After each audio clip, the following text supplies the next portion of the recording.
Чешкото председателство со Европската Унија преку својата амбасада во Скопје го мобилизираше невладиниот сектор во државата, кој што заедно со граѓанското општество во Бугарија треба да создадат една критична маса која што ќе треба да ги опре политичарите од двете држави, за да се одважат да го размрсат Гордиевиот јазол и да ја дадат шанса на Македонија без сопки да го трча патот до европското семејство. 4 конференции се одржани минатиот месец, 2 во Македонија и исто толку во Бугарија, каде што представниците на кои што учествувале и луѓе од фелата економија, од стручната јавност која што е компетентна за евроинтеграцијските процеси, во двете земји се согласиле дека има волја да се решаваат работите, барем на ниво меѓу граѓаните, но исто така кај нив печатокот дека има прекутна коалиција меѓу некои политичари од двете држави работите да не успеат. Јас од утренски печат се селам во Софија.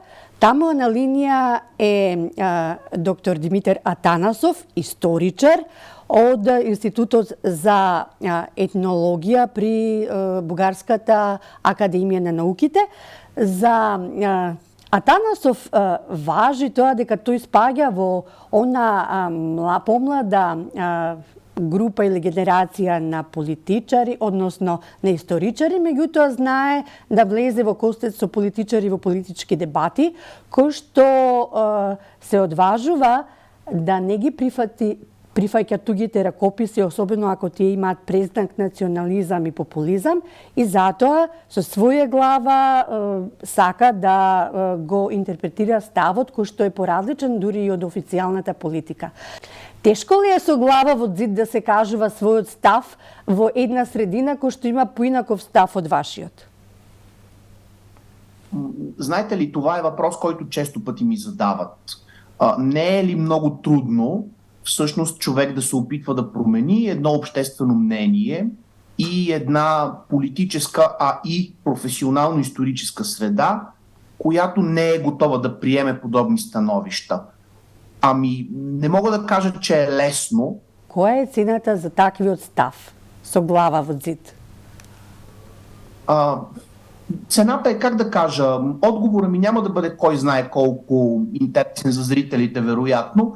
Цената е такава, че определени политици цитират моите мнения като пример за национално предателство в кавички. Определени колеги от историческата и въобще от академичната гилдия ми обръщат гръб, когато ме видят, не желаят дори да разговарят с мене. Определени журналисти публикуват на редица сайтове и на профили в социалните мрежи обиди, т.е. оскърбления, свързани с онова, което аз твърдя, но то не е само спрямо мене. То е спрямо всички хора, които смятаме, че относно Северна Македония, България трябва да има една по-рационална позиция, която е базирана на научни стандарти и на спазване на човешките права и уважението към другия, а не да използваме случая, в който бихме могли да подхраним националните си комплекси. Ви има ли поприлично таа научна мисла, интелигенција во Бугарија која што размислува вака идентично како што се вашите ставови? Слава Богу, има достатъчен брой колеги, с които можем да обменяме мнения и сме в състояние бавно, полека, да променяме и общественото мнение. Тоест, онова, което ние започнахме преди няколко години, а именно да споделяме схващанията си относно разбирането за това, че насилието не е приемлив начин за общуване в международните отношения, това всъщност полека започва да променя някакви сегменти от общественото мнение. Започват да се появяват все повече разумни хора, които приемат, че наистина мира и уважението са онази платформа, която трябва да следваме, в съчетание, разбира се, с академичните стандарти и с пълния отказ от манипулация. Едва когато решим, че ще си признаем собствените кривици, т.е. ще загърбим егоцентризма и ще започнем да следваме правилата на науката, създавайки историческия разказ, който е необходима част от нашите отношения, тогава бихме могли да разчитаме наистина на Онова, което бихме желали да се случи, т.е. да имаме нормални отношения с комшиите, защото българи и македонци на Балканите сме най-близки. Ние се различаваме, не сме един народ, както твърдят много националисти български, но ние сме най-близки. Ама тоа тешко оди во круговите бугарски, затоа што таа една мисла и тој еден став се множат со предавство, дека популизмот многу подобро се продава, така? Разбира се, че популизма е стоката, която се продава и купува много по-лесно. Посланията на популизма са много по-елементарни, много по-лесно сглобени и затова те имат много повече публика. Но разумните хора, ми се струва, че и от двете страни на Осоговската планина бавно се покачват като брой. Струва ми се, че все повече са хората, които не желаят да се самозалъгват с фалшиви исторически разкази за това колко сме древни, колко сме стари, колко нациите всъщност са от Адам и Ева. Господин Атанасов, јас главно разбирам што вие зборувате. Вие ме разбирате мене што јас говорам. Зборуваме исти јазик? Не. Туку? Вие говорите на македонски, аз говоря на български. И мисля, че няма разумен човек, който да се усъмни в това. Разбираемостта на два езика не е довод да се твърди, че е един и същи език. Италианци и испанци също се разбират, но не твърдят, че това е един и същи език. Норвежци, датчани и шведи също се разбират много добре. Дори на Скандинавския полуостров има конвенция, според която студентите от всяка една от тях биха могли, отивайки да учат в друга, да полагат изпитите на родния си език. Те се разбират до такава степен, че изпитите могат да полагат на езика, на който ползват като роден. Но това не означава, че езика е един и същ. Езиците са шведски, норвежки и датски и толкова. Можно ли една држава, една влада да одредува историска вистина на соседна земја, дека постои една вистина и случајно таа вистина да е на нејзина страна? Знаете ли, аз бих задал въпроса още по-радикално. Бих попитал, съществува ли власт, съществува ли правителство, способно да определя историческата истина в своята държава, не в чуждата, а в своята. И моя отговор е, че подобни намеси могат да се квалифицират единствено като цензура. Тоест, историята и въобще науката е свободен терен. Ние можем да говорим каквото желаем и което намерим за правилно. Тук обаче идва мястото на фигурата на научните стандарти. Тоест, ако не искаме да бъдем поредните луди, които приказват някакви безумия по медиите с блеснал поглед и опит да продадат поредната си книга, ние би следвало да спазваме научните стандарти. Тоест, има правила, които са измислени, които позволяват различни гледни точки към един и същи факт, към една и съща материя, и тези различни гледни точки да не бъдат оскърбителни за другата страна. Се чини дека менталната матрица кај политичарите многу тешко разпознава политичка емпатија. Што треба нужно да поседува како сенс Бугарија кон Македонија? Задължително е това. Задължително е. Тоест, емпатията би трябвало да бъде част от нашия начин на отношение. Защото ако искаме да бъдем разбрани, трябва ние самите да бъдем в състояние да разберем. Ако аз не разбера, как да очаквам вие да разберете мене? Но вижте, национализма в крайна сметка промотира един такъв групов егоцентризъм.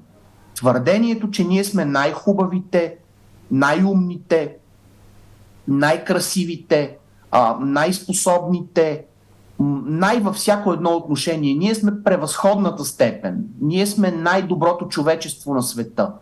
И всички останали са нещо по-ниско. И именно заради това на нас всичко ни е позволено. Когато българската страна в исторически план убива, мъчи, тя бива обявена за, това бива обявено за проява на юначество. Ние сме герои, защото можем да се наложим над другия. Когато обаче българите биват мъчени, ние казваме: о, ужас, тормозили са ни, мачкали са ни. правили са ужасни неща спрямо нас и те са виновни. Тези двойни стандарти, наложени от национализма, трябва веднъж завинаги да бъдат прекратени. Добро, господине Атанасов, кажете ми, зашто е тешко една држава да си признае дека ни својата историја правила и погрешни чекори политички кон една држава, сосед, комшија, во случајот со Македонија, па да се одважи на еден исчекор за собствен поправен испит во име на еднината како заеднички соседи? Вижте, от моя гледна точка, капацитет за извинение се изгражда бавно. Бавно се побеждава травмирания егоцентризъм, бавно се надделява над онази нагласа, която твърди, че всичките комшии нещо ни дължат, че комшиите са лоши, че те са ни взимали, те са ни откраднали са ни територия, откраднали са ни население, ограбили са ни историята и други подобни неща. Много е трудно на хората, които са възпитани по този начин, които вярват на всичко това, защото голямата част от поддръжниците на тая гледна точка искрено вярват, че македонците крадат българската история. Както в Македония искрено вярват, че българският фашистички окупатор е идвал в Македония само за да тепа македонците. Нито не е вярно всъщност. За да победим тези нагласи са необходими много усилия, защото много време е минало и много институции са били на тяхна страна. Добро, Атанасов, има нещо што се вели национална светска историја. Ме разбирате? Ке дојдеме до тој момент и така ние не можеме секоја држава со ножиците да си ја крои историјата и минатото како што сака. Па добро, кога да речеме еден Костадин Костадинов ќе ви дојде во вашата земја и ќе ви каже Македонија е втора бугарска држава, а до него се наоѓа бугарскиот министер за култура кој што вели дека дошле за да градат мостови низ културата со двете земји, а при тоа не го опоменува својот земјак, тогаш како да не ви се наметне впечатокот дека Костадинов е всушност неформалниот портпарол на официјална Софија во незината стратегија за национализам, па дури империализам? Аз тук отново ще бъда по-радикален от вас и ще кажа, че човек няма право дори на картата над кревата си да чертае небивалици. Тоест аз дори и на картата, която се намира в моя дом, нямам право да захвана част от територията на Германия, част от територията на Франция и да кажа за мене това е Велика България. Защото рано или късно тази моя частност, тази моя идея, която е само вкъщи, ще излезе и навън. И тя ще се хареса на някого. И тук, освен академичните стандарти, които са, разбира се, кондицио sine qua non, ние имаме и чувството за приличие. Тоест, както аз не мога да оградя спалнята на комшията и да кажа тази стая от днес нататък е част от моя апартамент, така нямам право да заградя и част от територията на комшията в съзнанието си и да кажа тази територия трябва да бъде българска. Има чувство на приличие. Това чувство на приличие означава, че държавните граници, такива каквито са в момента, са непроменими. Ние искаме не България да стане цяла Европа, а тази България, която в момента обитаваме, да бъде добре подредена, да бъде институционално структурирана така, че правото и справедливостта да надделяват, а не да бъдем сочени като пример за корупция, да речем. Сакате да кажете дека во Матно најдобро се лови, па така многу лесно се забошотуваат сите оние грди работи во една држава, корупција, мито и други матни сделки, кога ќе се билда тој национален патриотизам, империализам и така, мислам, тоа им се дава штоф на граѓанството. Разбира се, че е така. Всъщност национализма често пъти представлява прикритие за корупционни схеми и за бизнес интереси. Давам един конкретен сюжет, ще разкажа, свързан с идеята за вписване на българите в устава на Македония. Всъщност, превръщането на политическите права, първо на етническите права в политически, възможност, която дава македонското законодателство, е свързано с една много проста схема. в институциите на Македония, по силата на това етническо представителство, обърнато в политическо, попадат хора, които са част от кръговете на българската ВМРО, на Красимир Каракачанов. Тези хора изпълняват функцията на корупционни дилъри. Т.е. те са хората, които предлагат сделки и които осъществяват бизнес интересите на своя патрон.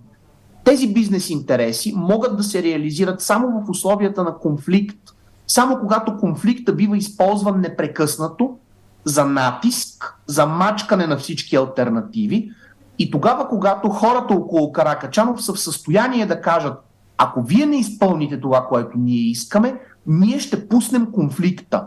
Ние ще направим така, че пак ще получим онова, което искаме, но то ще бъде на по-висока за вас цена. Всъщност това е сюжета, който стои около вписването на българите в устава. Този начин на правене на бизнес включва разказването на история и включва националистическата гледна точка по необходимост. Когато в началото ме попитахте дали е висока цената на това да твърдиш алтернативни неща в българската публичност, една от цените, които ние плащаме, е това, че хората около Каракачанов, Костадинов и други подобни търговци на национализъм всъщност не спират да ни нападат. Ние непрестанно сме давани за пример като предатели на родината, като платени писачи, като соросоиди и тъй нататък и тъй нататък. Ние непрекъснато сме обект на оскърбления. Ама знаете ли що? Те во одредени кругови на Брисел, да речеме лоби групи, и много добро поминуваат. Со нив се однесуваат како кон своји галеничења. Еве да го споменеме господинот Джамбаски. Тој е толку комотен таму, кој ќе дојде и кој ќе зборува за својата национална кауза, и мислам дека никој не се наоѓа за сходно и да стане и да го поправи во тоа што во неговите аспирации, во тоа што тој го на некој начин го аргументира како еден став на сите граѓани кои што живеат во Бугарија. Тук има и още един проблем. Проблема е свързан с това, че хора като господин Джамбаски са легитимно избрани български представители в Европейския парламент. Тоест, той е избран по суверенен механизъм. И ние не можем да решим днеска или утре, той не ни харесва, хайде да го махнем. Европейската гледна точка е основана тъкмо на това, на суверенния избор. И ако този човек говори небивалици в Европейския парламент, ако той си позволява жестове, които са съвършено неприемливи за Европа, то той го прави в качеството си на представител на определена част от българските граждани. Така е била, да. Той го артикулира, били стават на сите граждани. Дали е то така? На всички в никакъв случай. Тоест, ако кажа във всички, на всички, това означава, че той е представител и на мен и че аз самия съм съгласен да се говорят нелепици от името на България и на българската държава в международен план. Не. Слава Богу, в България има достатъчно разумни хора, които не се съгласяват с това, което говори Джамбаски. Както видяхме на последните избори, вече повече от година партията ВМРО не е в парламента. И не е в парламента с голяма разлика спрямо минимума. Тоест партията ВМРО на последните избори спечели малко над 1%, което показва, че все по-малко са българите, които са склонни да приемат това отвратително, крайно неприемливо поведение на Джамбаски. Да, тие не се во власта, но националниот популизам станува една државна стратегија. За съжаление това е така и тъкмо с това щях да продължа. На мястото на Джамбаски, Каракачанов и ВМРО се появяват други политически субекти, като например Възраждане на Костадин Костадинов. Те са от сходен идеологически порядък, те са партии, които говорят за националното в един много травмиран ключ, в един много великобългарски тон и това се харесва на мнозина. Слава Богу, в България този националистически регистър не е безкраен. Тоест Костадин Костадинов спечели малко над 10% на последните избори и потенциал за разширение няма, кой знае какъв. Тоест, хората, които залагат на един агресивен комплексарски национализъм, хората, които смятат, че комшиите трябва да бъдат тормозени, за да си признаят, че са българи, каквито те не са, те не представляват водещата част от българското население. Голяма част от гражданството, пак казвам, полека започва да си отваря очите и ушите за алтернативни гледни точки и за това, че всъщност има стандарти, на които ние изобщо не отговаряме. Ако веќе Македонија го отвара уставот за бугарските граѓани и ако во 2019 година под притисок на официјална Софија и Албанија мораше во уставот да стави графа на бугари, албански бугари, толку ли е тешко да се покаже волја добра и капацитетност да се признаат и тие граѓани во Бугарија кои што се чувствуваат поинаку од бугари, македонци. Впрочем, тоа и 15 од добиени судски случаи од судот во Страсбург го покажа. Толку не може Бугарија еднаш да се надмине сама себе си, да направи барем приведен реципроцитет на она што таа инсистира да се прави во соседните држави. Специално ви благодаря за този въпрос. По него аз имам доста по-различно мнение. Първо, Македонския устав е направен така, че в него етническата принадлежност е доста важен институт. Етническата принадлежност води до политическо представителство. И етническата идентичност е един от базовите определители на гражданите. Българската конституция, доколкото България е държава, в която много отдавна етнически конфликти не е имало, Конституцията е направена така, че нацията, българската нация, е замислена като гражданско обединение. Тоест нация на паспорта, каквато е френската нация. Именно заради това в българското законодателство не се прави никаква разлика по етнически, религиозен, полов, расов и тъй нататък признак. От тази гледна точка българския закон и българската конституция в това число са доста по-напред. Те са авангардно поставени спрямо българското общество.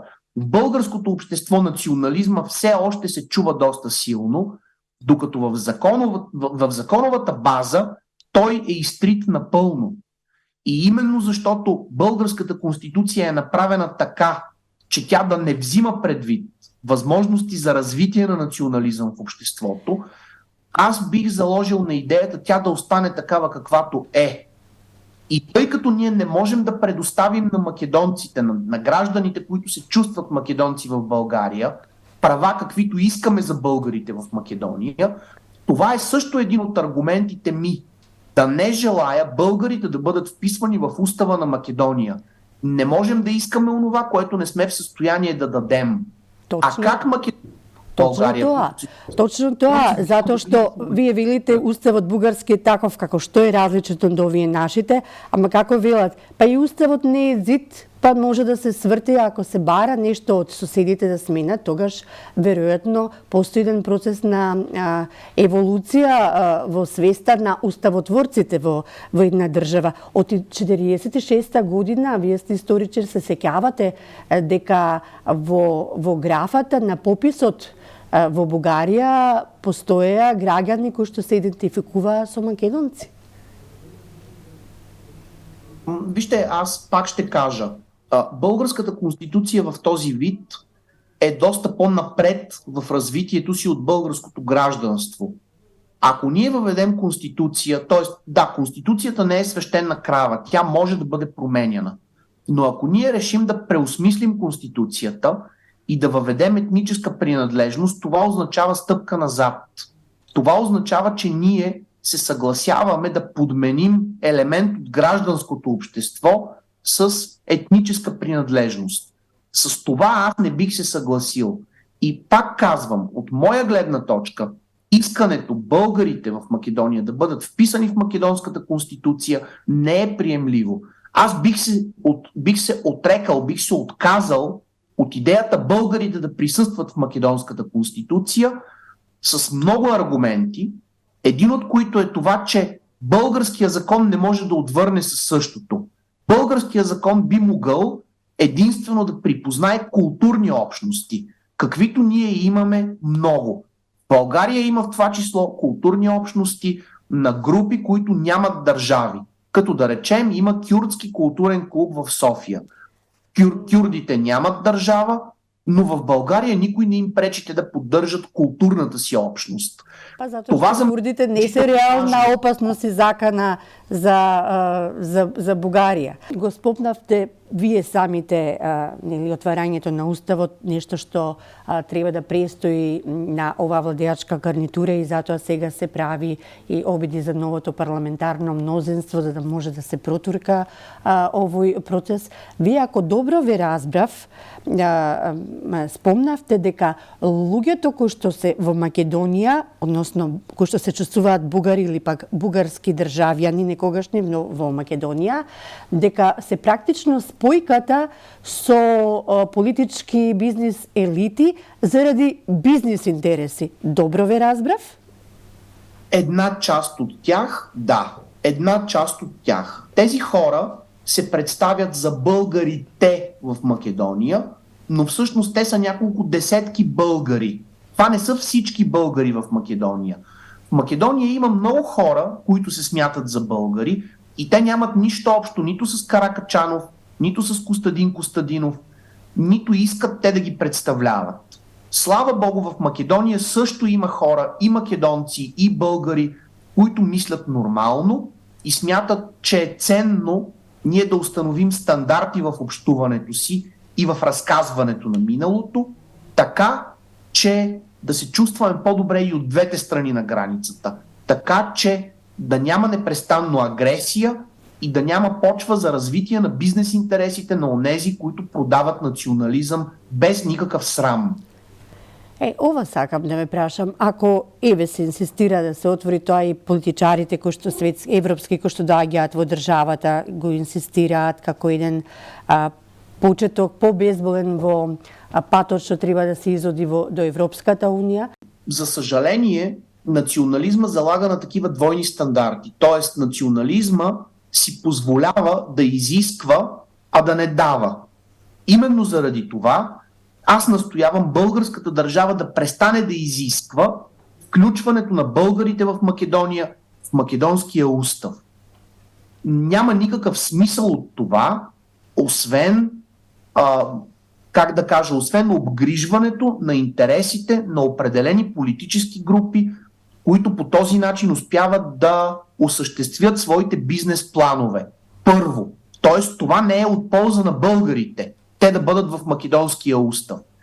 И после, ние наистина нямаме право, българите, да изискваме онова, което не сме в състояние да дадем. Ама тоа веќе Европската унија, Брисел официјален го бара и од нас да го направиме, тоа е нешто што може би е пропуштено во текот на преговарачките процеси меѓу двете држави да се направи и добрата волјата на вашата држава. Вижте, знаем много добре, че онова, което Брюксел иска, би могло да бъде предоговорено. Тоест, отношенията, свързани с приемането в Европейския съюз, са рационални величини. Тия рационални величини могат да бъдат договаряни, предоговаряни, можем да се съгласим около каквото си искаме. Така че не е никакъв проблем. Българската държава днеска го е поискала, утре дойде на власт едно друго, не националистическо правителство и то да се откаже от това условие. За мен това не е никакъв проблем. Да, разбира се, стои въпроса, че ще има имиджови щети. Тоест няма начин българската държава да не бъде обвинена в определени кривици, в това, че е причинила проблем. Но ние вече го направихме. Тоест българската държава, ако не е искала да бъде обвинявана, да не е причинявала проблеми. Пред некое време го сретнав еден текст од вашиот сонародник господинот Ивајло Дичев, кој што е професор по културна антропологија, он во еден негов текст вели што точно сакаме од нашите соседи македонци, вели добро, ние во договорот за добрососедство никаде не пишува дека соседите треба да се откажат од јазикот, и да го прогласат Гоце Делчев за бугарин.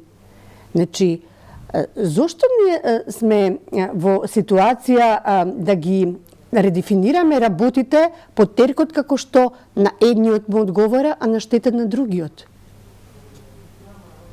Знаете ли, познавам този текст на Ивайло Дичев и с самия Ивайло се знаем много добре.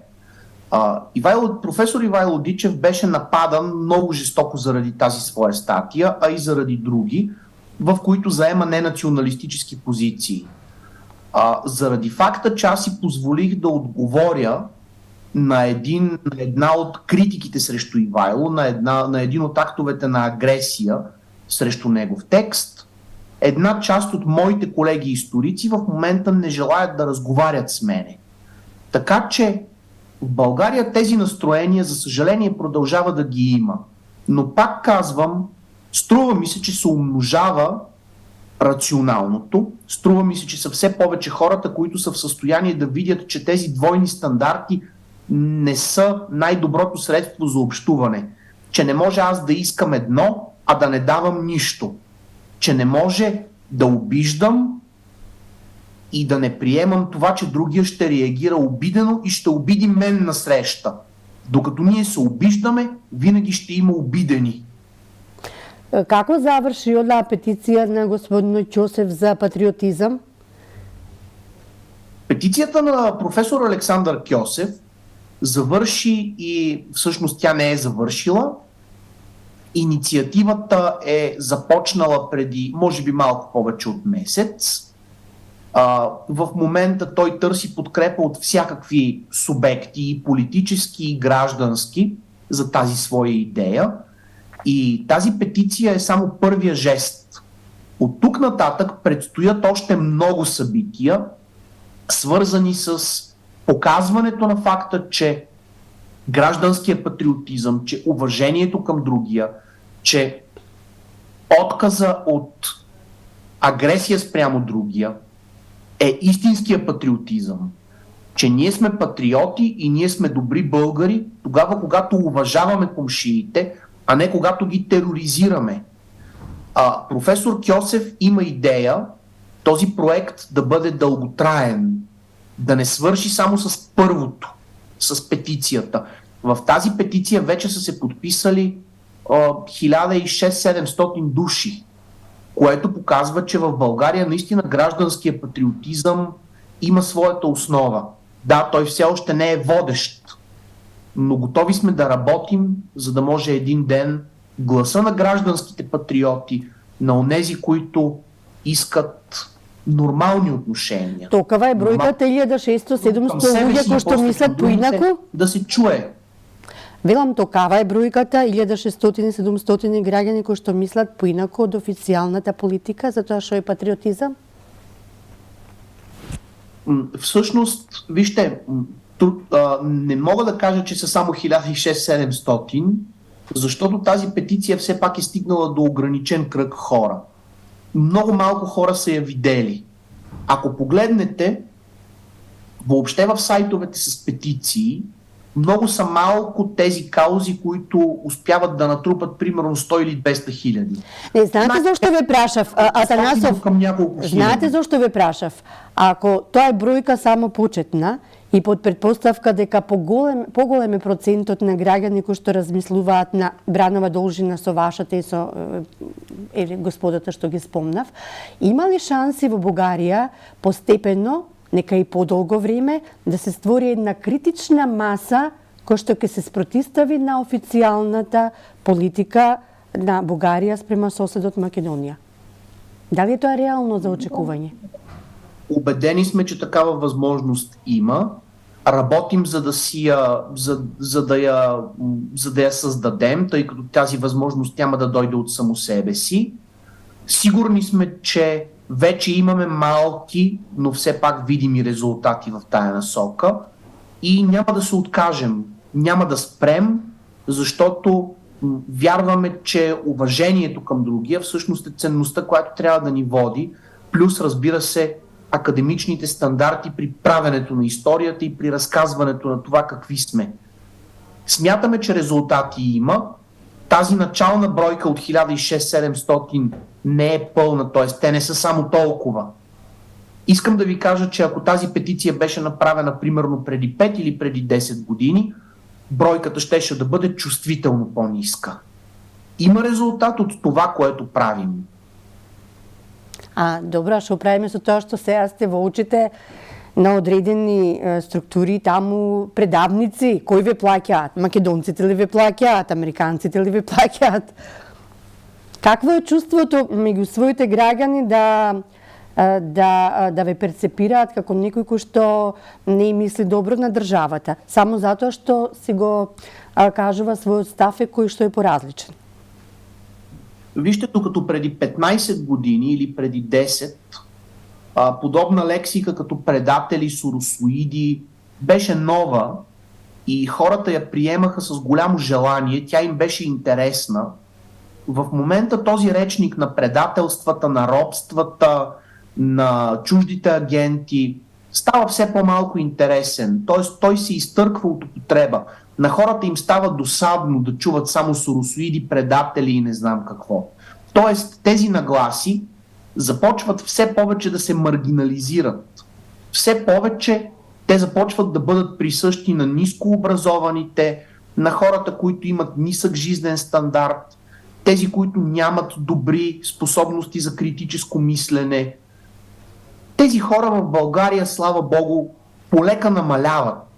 Тоест, все повече са добре образованите. Като видите състоянието на българската политика преди 15 години, ние нямахме реактивно гражданско общество, което да се събере на спонтанен протест срещу определено политическо решение. В момента парламента взима решение, което не се харесва, и вечерта пред сградата на парламента има 10 или 20 хиляди души. В България гражданското общество се ражда постепенно, бавно. Аз съм свидетел на този процес.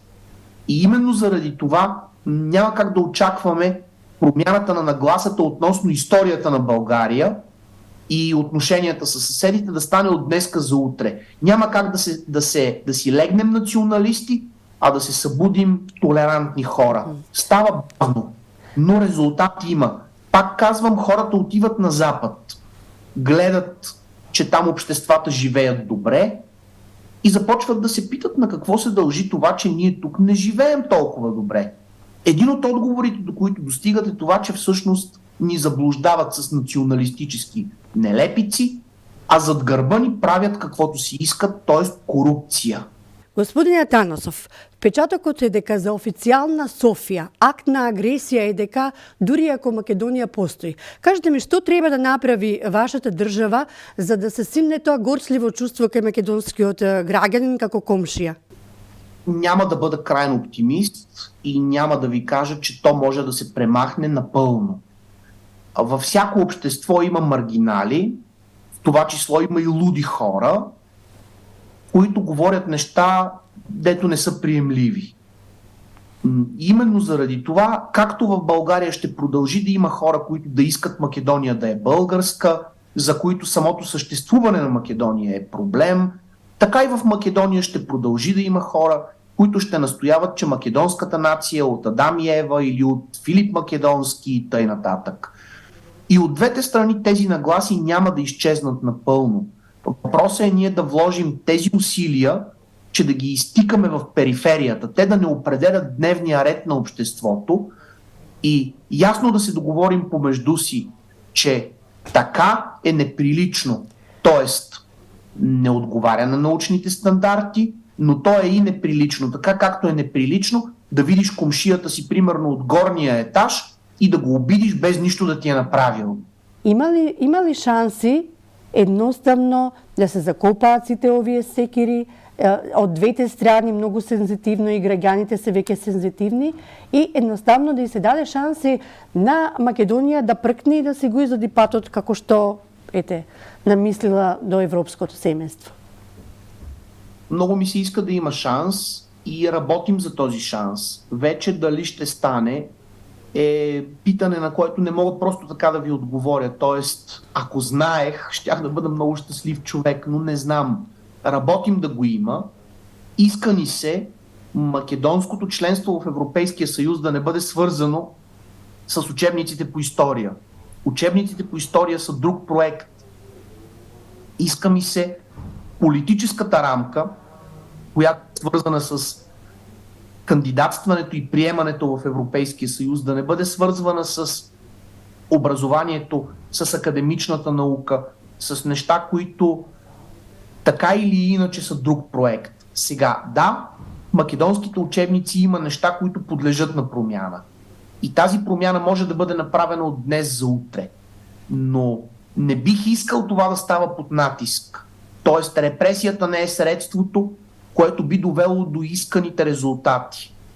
Ама тоа може паралелно да се иде, со тоа што ние имаме секако задача да си го сработиме кон Брисел.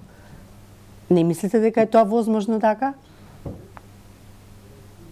Иска ми се да е възможно, но вижте, във връзка с промените в учебниците, защо аз бих искал те да бъдат инициирани българските от България, а македонските от Северна Македония?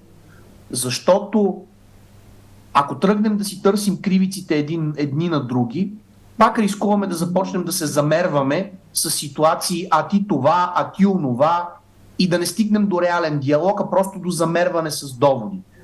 И другото, ако ние кажем, че има едни задължителни промени, които трябва да бъдат направени независимо дали другата страна ги иска, това е нещо като примерно задължителност на емоциите. Нали, аз мога ли да ви кажа, вие задължително трябва да ме обичате? Не мога да ви кажа такова нещо. Тоест, ако вие имате позитивни чувства към един, негативни към друг, ваш проблем е да работите с тия емоции и да ги насочвате натам, на където евентуално те биха ви били полезни, смислени. Не може другият човек да ви казва обичайте ме или мразете ме, или мислете ме за такъв... Но секако тоа не би ви паднало на памет да го ставите на ниво на билатерален проблем.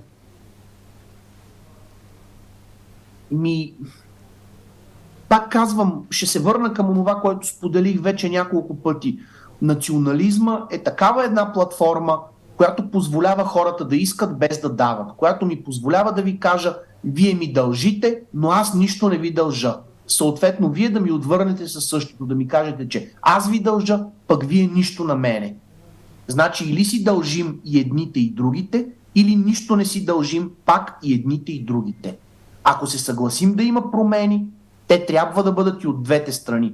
Аз настоявам през цялото време, във връзка с учебниците по история, че промени се налагат и в българските. Не само в македонските учебници пише неща, които не би трябвало да бъдат част от образованието.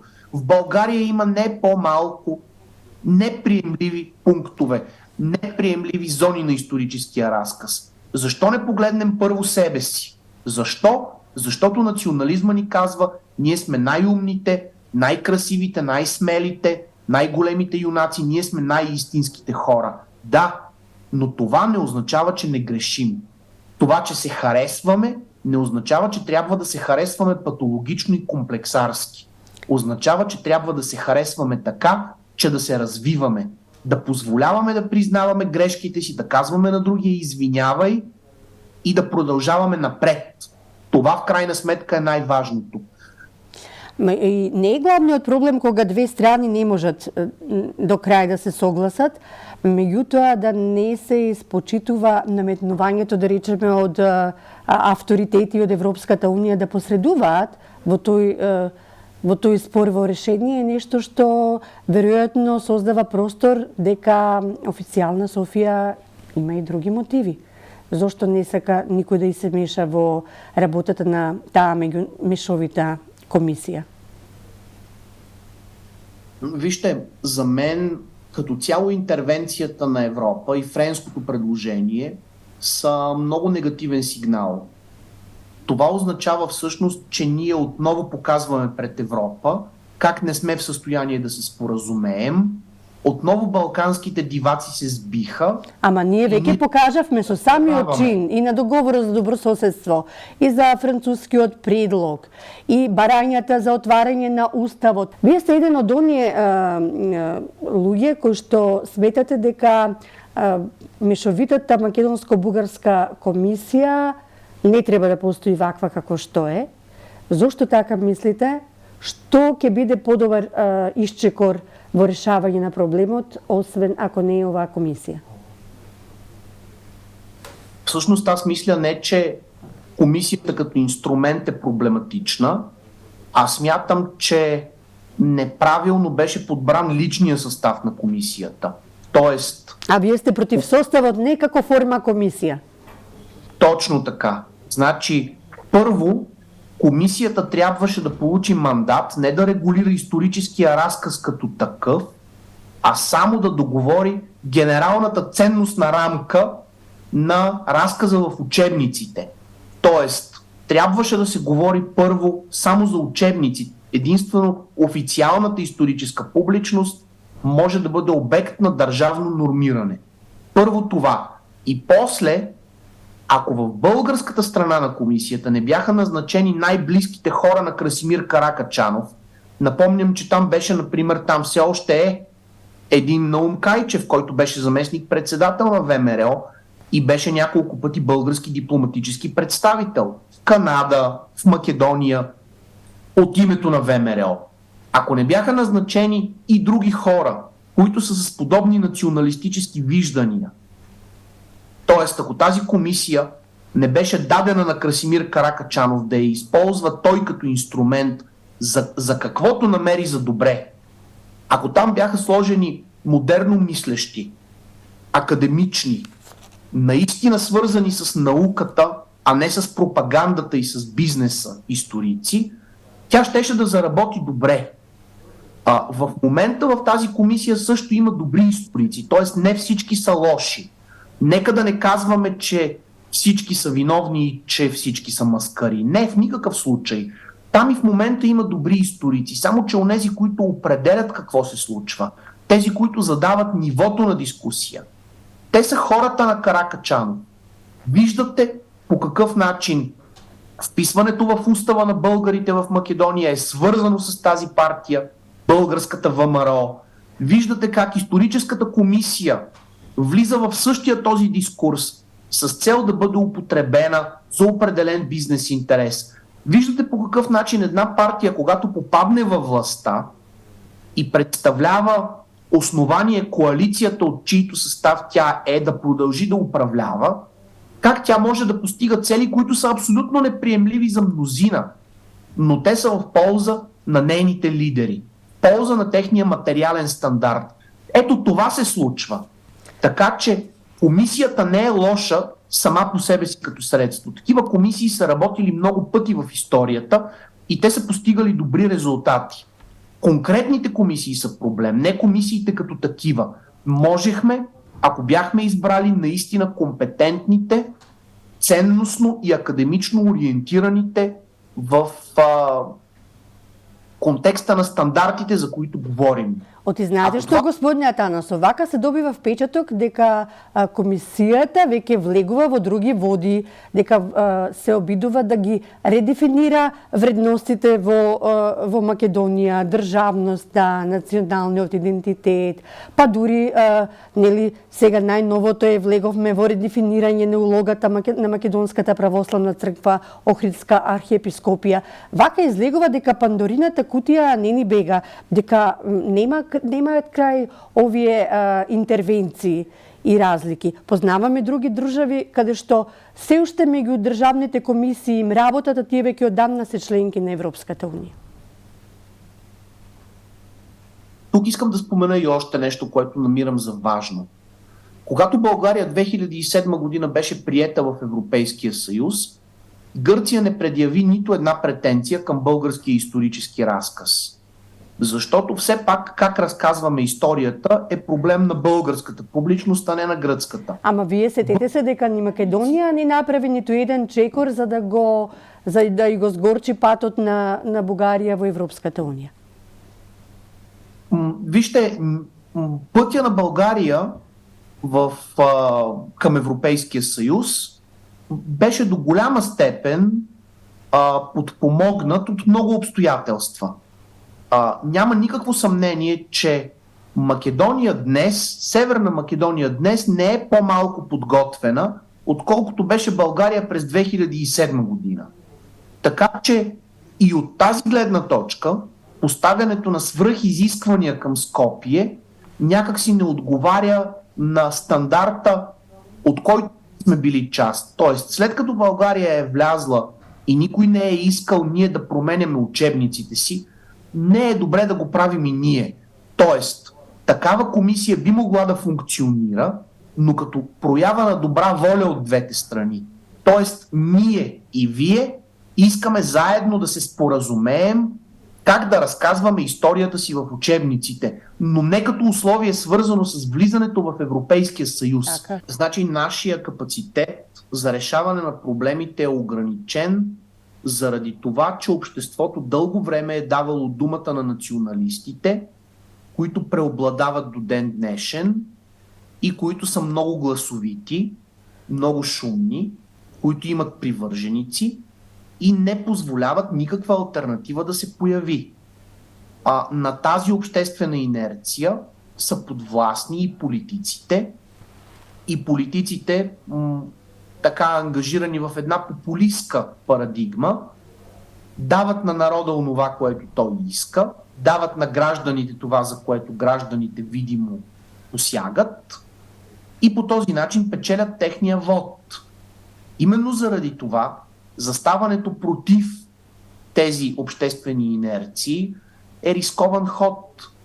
Този политик, който го направи следващия път, може да не бъде на власт. Така че има го и този елемент. Има го и в Северна Македония, има го и в България, и навсякъде.